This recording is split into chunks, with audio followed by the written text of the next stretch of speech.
Huh? Expecting to learn something new. Okay, let's do it. So, today's topic is oh, by the way, a little bit of introduction about myself. I teach various topics in based on scriptures and modern way of life and what the synthesis of both of these things are together. And that is why I call myself a professor. We have an organization called Northwest Share based in Seattle and a institute called Sammamish Institute of Technology and Advanced Sciences. So I serve as a professor there. Today's topic is a pretty long name. Quasi? Can somebody pronounce that?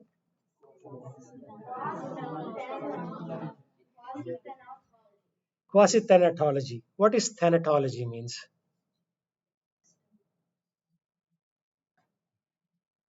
Science of death. Yeah. How do you know that? Because of the context? Okay. What is thanatophobia? Thanatophobia. Fear of death. How many percentage of world's population has thanatophobia? 100%.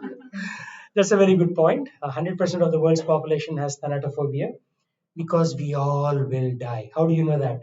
We see our father dying, mother dying. I mean, at least in my age, my father passed away. But at least you see your grandfather or grandmother pass away, right? Uncles pass away, granduncles pass away. So there is this thing called the near death experience.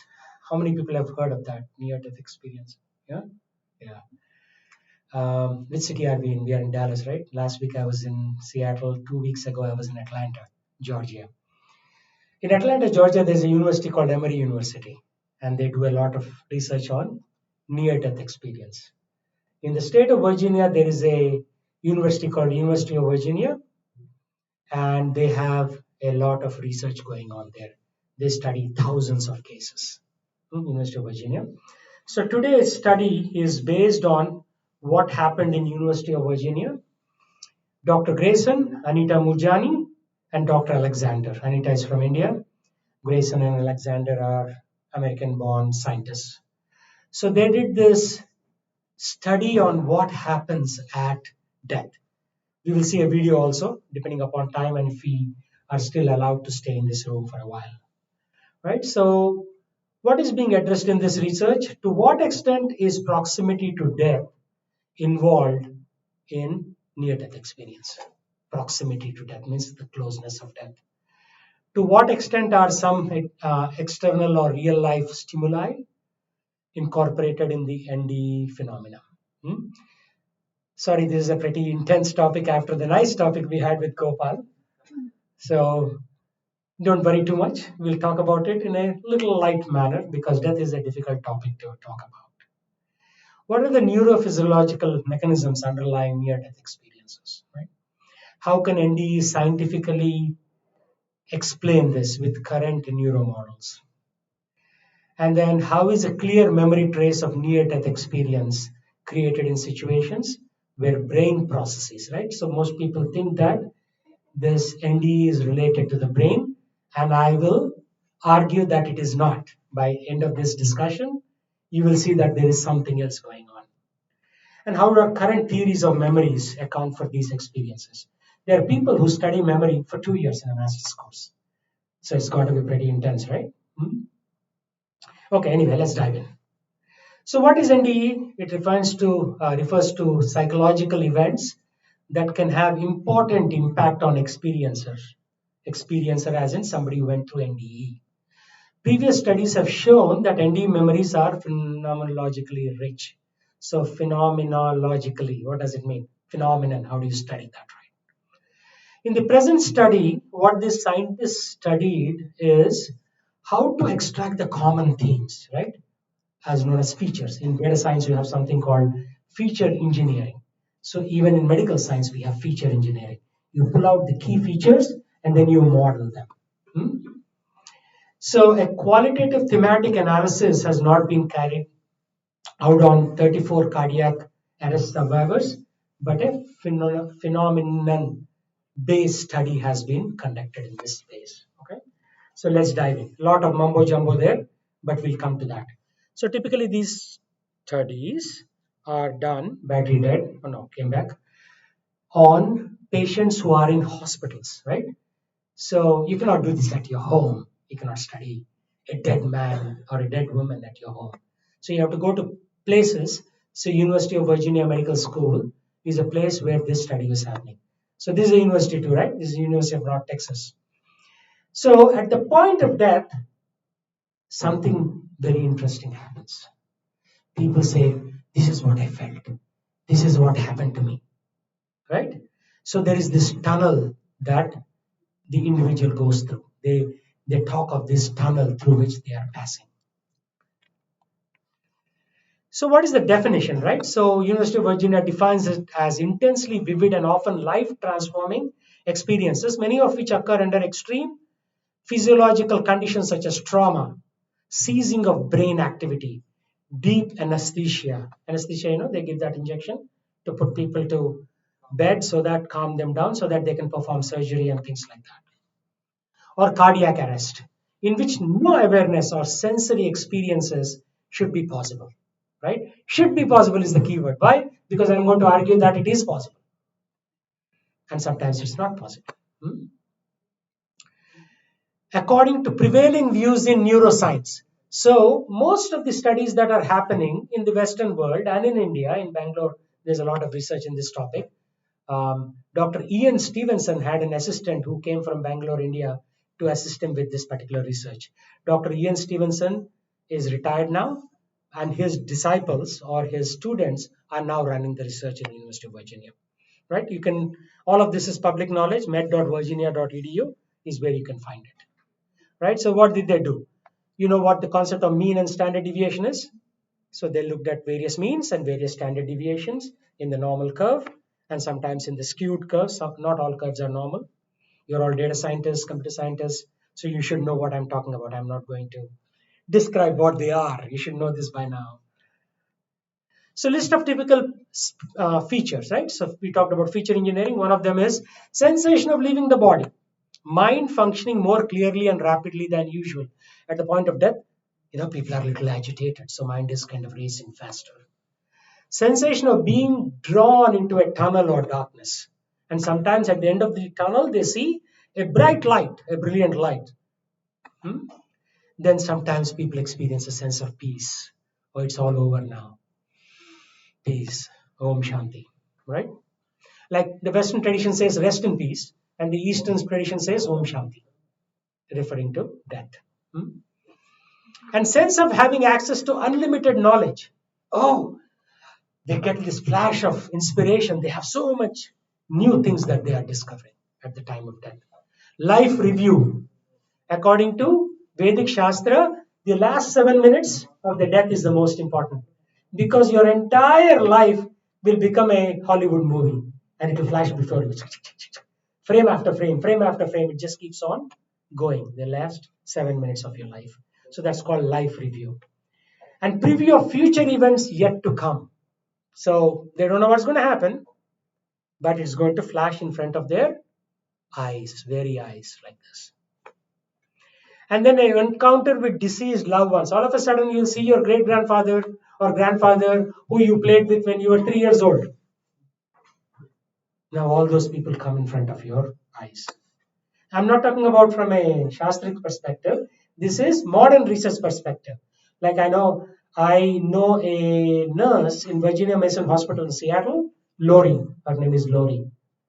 And she said that she sees people as they are dying, they are very agitated. It's called terminal. What is it called? Anybody know? Restlessness, terminal restlessness. Right? You can look this up. You'll find thousands of hits which you'll put terminal restlessness in Google or Bing or Yahoo. Hmm? So, or they see people who are defined as religious figures in their tradition. For a Sardarji, it could be Guru Nanak. For a Catholic, it could be Mary. For a Protestant, it could be some figure from Martin Luther King. So why do they see them? It's all a topic of research. Any thoughts, questions before I dive in? So, according to scientists, There are three major components used to study physiologically, pharmacologically, and pathologically. You know the difference between these things? Physiology means body. Pharmacology means medically, right? Medicines administered, injections given. And pathologically, what is pathology? Yeah, there you go. So you know all these things, right? So there are three major components. And if you look at these three dimensions, the y-axis is internal awareness, the x-axis is wakefulness, and the z-axis is connectedness, right? So they mapped in these three dimensions. Near-death experience is on the left side of internal awareness, high internal awareness, but less wakefulness. Okay. REM sleep. Anybody know what REM sleep is? Okay. Rapid eye movement. So what happens at REM?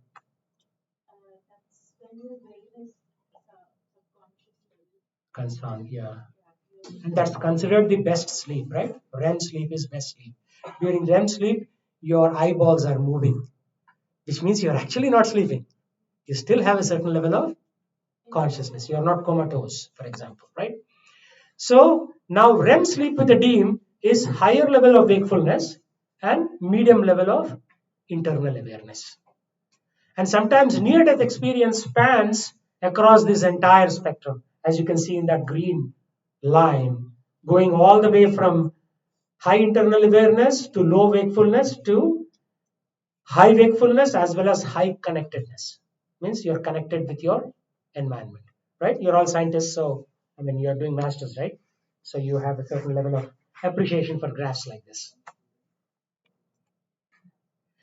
So now this is like a table, right? In NDE, like wakefulness is possible, connectedness is possible, and meta consciousness is possible. But at the same time, drug induced hallucination, connectedness is possible, and meta consciousness is also possible. Like Jimi Hendrix, anybody know Jimi Hendrix, the guitar player? Yeah. So he used to take LSD before going onto the stage, and then he would play the guitar as the drum guy is playing boom, boom, boom, boom, boom, like that, right? So these are all like crazy guys. Most of them are dead because when you take drugs at that level, you are gone with the wind. Okay. Internal awareness is possible in coma, right? People in coma, they are on the bed for like many years, popularized by a lot of Telugu and Hindi movies. Somebody's uncle is in a coma for like 12 years. No, no, no, no, music is playing. And then people go around, right? So, in the psychological stress, the red blood cells are active and there is a cycle, right? It goes into endogenous neurotransmitter release and then that goes into the medial temporal lobe. Where is the temporal lobe in the mind? Yeah, front part. Hmm? So most of the consciousness studies have been done on the temporal lobe. But most of the spiritual consciousness studies have been done on heart. Because according to Vedic science, the soul is in the heart region. So you think with your heart, you don't think with your brain. Brain is just a RAM, dynamic random access memory. That's all it is. It has got millions of trillions of neurons and they are transmitting, not transmitting, but you're capturing all of your intelligence and all of your memories in random access memory, right? There is no such thing as a hard disk. It's all random. It's all dynamic. So in classic NDE, it requires wakefulness, connectedness, internal awareness, and these are adequately untangled. Where do you hear this term tanglement, entanglement? Quantum. Who said that? Oh, good, good. Yeah, so you know something. Because in my other job, I work for IBM Corporation and we are doing research on quantum, right? Right now we are at 256 qubits. Once you go to 1000 qubits, then computers, you better be worried. They can think faster than you, they can work faster than you. You become redundant. Human beings become redundant. That's called the inflection point, or what is it called according to Google terminology? That point where you change. No? Nobody knows? No, none of your professors talked about that? Go and research it on Google or homework. So these subjective experiences typically originated from an unresponsive condition outwardly. So the person doesn't look active, but internally there is something going on. So now, changing gears, we get into the spiritual perspective, right? In the spiritual perspective, according to Bhagavad Gita, there are three types of activities going on in your body. One is the gross body, flesh, blood, nerves, pus, mucus. Second is the subtle body, which is mind, intelligence, and false ego. Oh, I didn't pay attention. I was only paying attention to my screen, but that's being driven from a different computer there. So should I turn around so that you can see where I am? Okie dokie. So the third one is the most important. It's called consciousness. Universities like California, University of California, Berkeley, there are consciousness studies going on. Usually happens in all the crazy universities like MIT, Harvard. UNT is much more saner university. They will only teach you stuff that is relevant to the world. If you go to MIT, if you don't go crazy, you'll commit suicide. That's usually like the two states, binary states. Anybody heard of Push Singh? Push Singh? He did his PhD under Marvin Minsky. So I don't know what happened. Nobody knows. Either he committed suicide or somebody murdered him because he was on the cusp of some very high end research. So he was finding out some things. So somebody decided to eliminate him. Push Singh, who worked under Marvin Minsky. You know who Marvin Minsky is? You're all studying computer science. You should know who Marvin Minsky is. Homework, go research him. Right? So consciousness studies is not accessible to everybody. It's like a very pretty complex stuff, right? So the Bhagavad Gita starts with consciousness studies. Where material science ends, Bhagavad Gita begins. Right? So Bhagavad Gita is not your simple mumbo jumbo spiritual text. It's an advanced text which talks about consciousness. So death is when consciousness leaves the body. And near death is when it is about to leave the body. Right? Sometimes these people who are about to die, they say some crooked features, featured people are coming to attack me. That's called terminal restlessness. So if you look at Manu Samhita, if you look at Garuda Puran, there they talk about crooked featured people coming and taking the soul out, also known as Yamdutas. Right? So now how does a person in Virginia Mason Hospital in Seattle describe a Yamaduta? Crooked featured people are trying to grab me. They're trying to attack me. That's exactly what is there in Garuda Puran.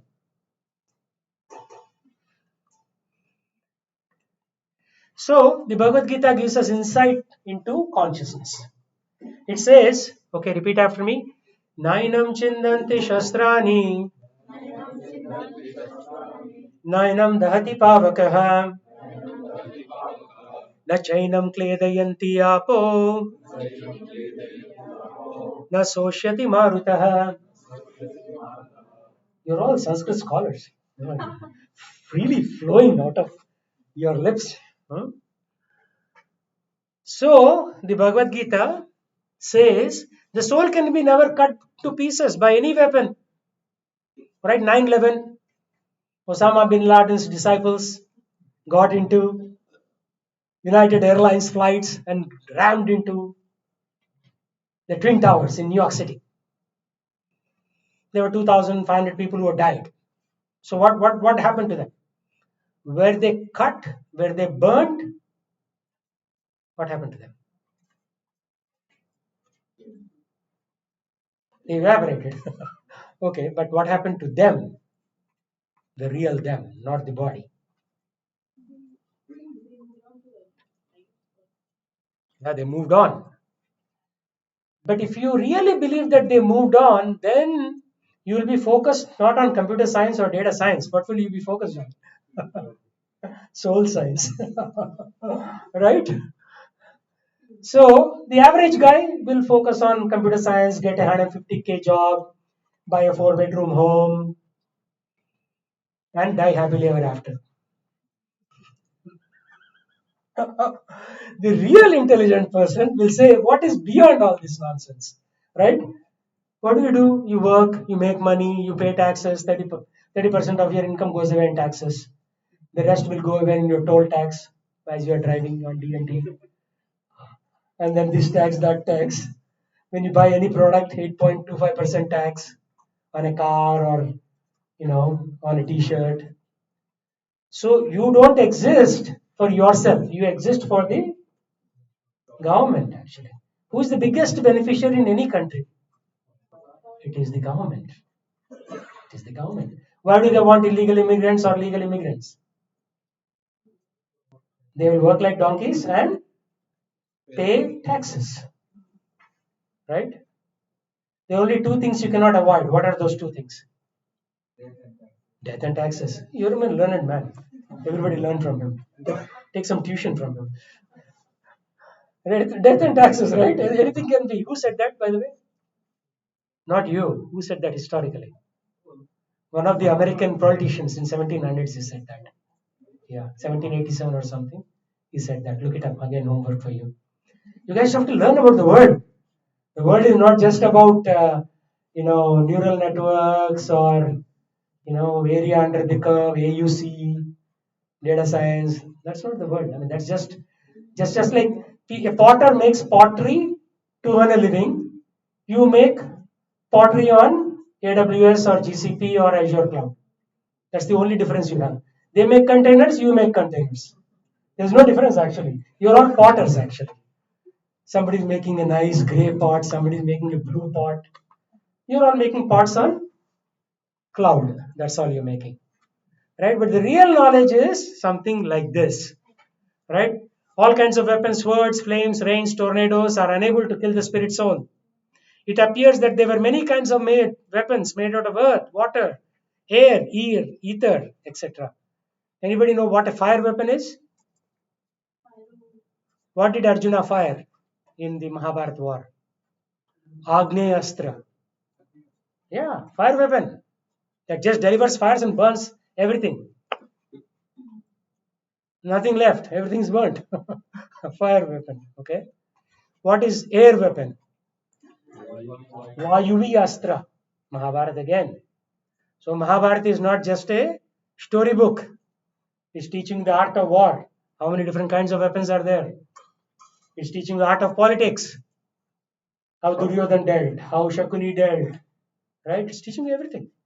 If you know Mahabharata, you're actually a complete person. And firearms can be counteracted by water weapons.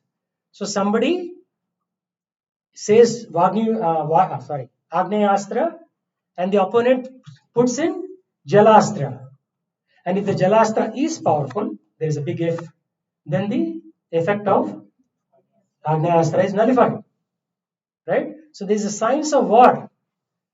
The people are still trying to only play with the Agneyastras, right? All your missiles are like Iron Dome in Israel and all the missiles that Hamas fired or Iran fired. They're all just fire weapons. So modern science is yet to learn about all these other kinds of weapons. Right? Not there. They tried to do some silver iodide in Dubai and had a flood because they don't even know how to operate these weapons. Right? I mean, modern science is not really modern. It is Stone Age science. What science we have is Stone Age science. Real science is taking a wooden stick and reciting a mantra.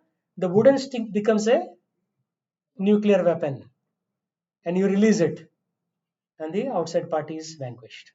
Right? That science is lost. Actually, the science that we have right now, it doesn't need to take so much of fuel to fire a missile, right?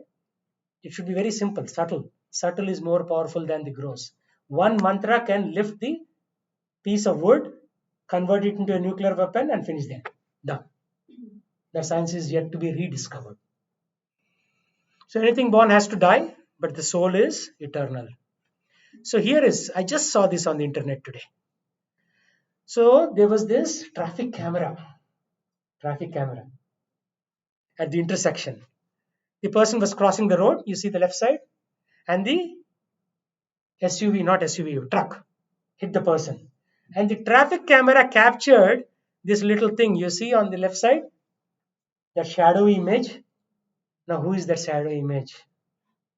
That shadow image left the body. This is the traffic camera in America capturing. Okay. How did that happen? Yeah. Think about it. Think about it. So the soul goes into 8.4 million species of life before coming into human form of life. So I have been a donkey, I've been a monkey, I've been amoeba, I have been a leopard, I have been a alligator, I have been a single-celled living entity or multi-celled living entity before coming into human life. You see that infinite loop? We are going through this infinite loop of different living entities. We are traveling. So don't think of this theoretically. Think of it like, oh my God, what's happening? I have been through 8.4 million species. So when you get a human life, there are only 8 billion human beings, right? In a small vessel, bacteria, there could be trillions, trillions of bacteria in a small dish, petri dish. So once we receive the human form of life, we should inquire. So that's what Shastra says, Athato Brahma Jignasa. We have to inquire into the nature of the Brahman, the soul, and then inquire into nature of Parabrahman, the super soul. Those are only two things you need to inquire. You can build your pots in GCP or Azure, that's okay to earn living. But your focus should be on yourself, right?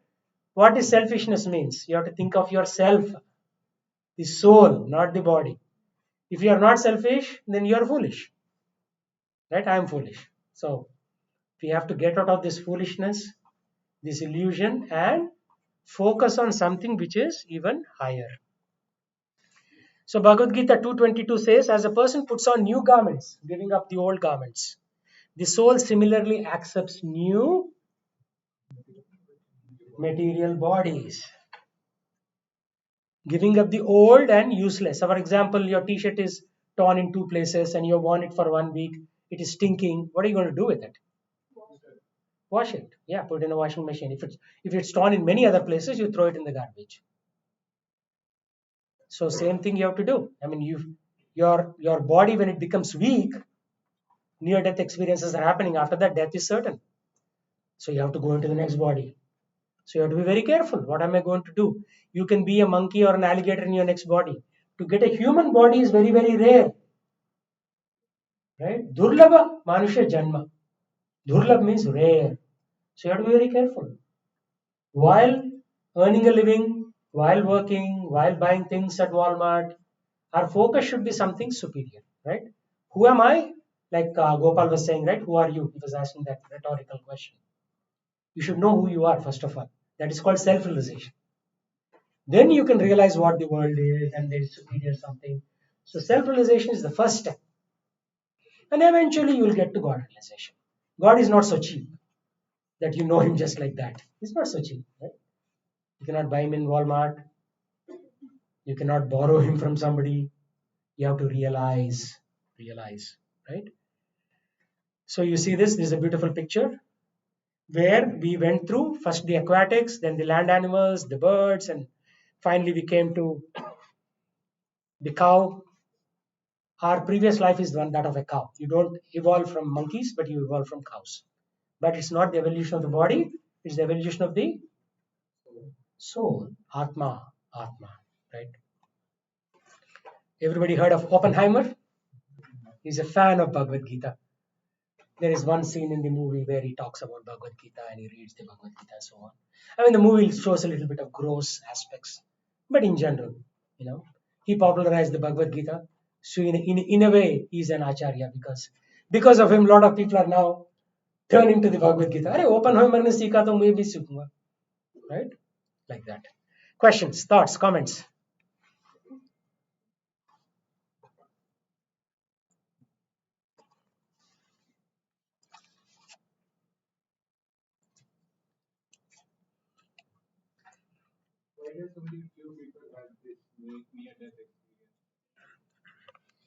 Based on karma, some people are destined to have more traumatic things.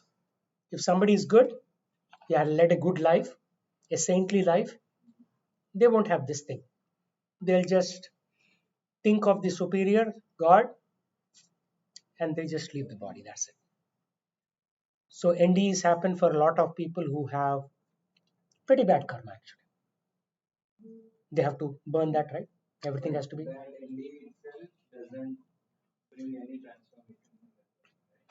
Lot of NDE people have transformation. Lot of NDE people have actually transformation. Let me go to the YouTube video. That kind of is a good segue into that portion. Watch this video. This is a highly scientific guy from a University of Virginia.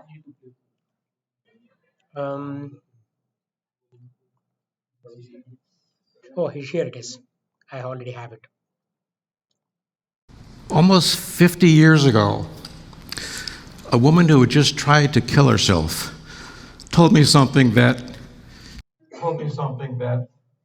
challenged everything I knew about science, about life and death, about the mind and the brain.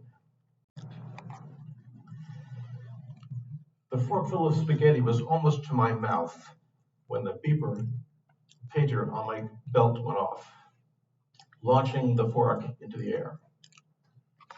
I've been concentrating on the emergency psychiatry handbook propped up between my cafeteria tray and the napkin holder when the pager went off, shocking me. I dropped the fork. I noticed that when it hit the plate, it spilled some spaghetti sauce on the open page. I reached down to turn the annoying beeper off and noticed a spot of spaghetti on my tie as well. After cursing under my breath, I dabbed at it, then wet a napkin and tried to clean it off, which made it less colorful but maybe a little larger. I was a few months out of medical school, desperately trying to look more professional than I felt. I went over to the cafeteria wall where there was a telephone, called the number on the pager display, and it was the emergency room. There was a patient who had just overdosed, and her roommate was there waiting to talk to me. So I think that was enough of spaghetti for me. I'll just go down and see the patient. I didn't want to bother to go across the parking lot to the on-call room where I had a change of clothes. So I just got my white lab coat from the back of my chair and buttoned it up to cover the stain. When I got to the ER, I went over to the head nurse there and she said that the patient was in exam room 4 and she was out cold. But her roommate was waiting for me down in the family lounge at the far end of the emergency room. I went in to see the patient and she was, in fact, unconscious. I went over to her and touched her lightly on the arm and called her name. I'll call her Holly. I called her and she didn't respond at all. There was a sitter in the corner, which is a standard precaution for psychiatric patients in the ER who have overdosed. And he confirmed for me that she had not stirred a bit since she was admitted. So I left her and I walked down the hall to the family